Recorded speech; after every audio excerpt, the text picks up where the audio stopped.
Hello mga ka-fire parents. So today nga po is Vesperas ng New Year, which is later po is New Year na. So nakita ko dito si Nero sa loob ng kwarto, which is sobrang lakas kasi ng sound sa laas dito sa house and then sa labas din. Pero yung mga putukan naman is konti lang naman, but then ayan nga si Nero, naiingayan siya, sumasakit sa tenga niya.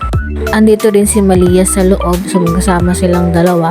So bali ang gagawin namin for today is lagyan namin sila ng pet ear muffs para sa tenga nila, para hindi masyadong malakas yung maririnig nila at hindi rin sila magugulat at matatakot mamayang alas 12. So dito kasi is kino-comfort ko muna si Nero para nga mabawasan yung stress niya, mabawasan yung pagod niya mamaya. So ayan, nano ko muna siya, pero later din is kukunin ko yung earmuffs nila para ilagay siya dito. Ito kasi inaamo-amo ko siya, kinakausap ko siya, and then si Malia po kasi isanay na.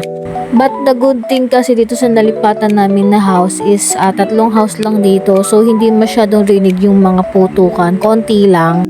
So ito yung dalawang earmuffs kay Malia and kay Nero. Small and medium po yung gagamitin ko. Yung small po is kay Malia yan. Yung medium po natin kay Nero. So, sa mga nakakaalam po, si Marvelous po kasi is deaf. So, hindi po namin kailangan ng earmuffs sa kanya. So, safe po siya ngayon. So, hindi lang namin sila pwedeng palabasin kasi masyadong maano yung mga fireworks paputok later. So, ito, una ko nilagyan muna si Malia. And next ko na dyan is si Nero. So, ganyan po yung paglalagay ng earmuffs.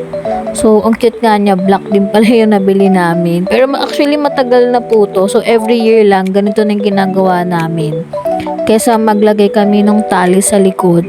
Kasi dito naman po sa kwarto is kulob. So, hindi nila masyadong maririnig talaga yung ingay sa labas. So, kaya talagang earmuffs lang yung ginagamit namin.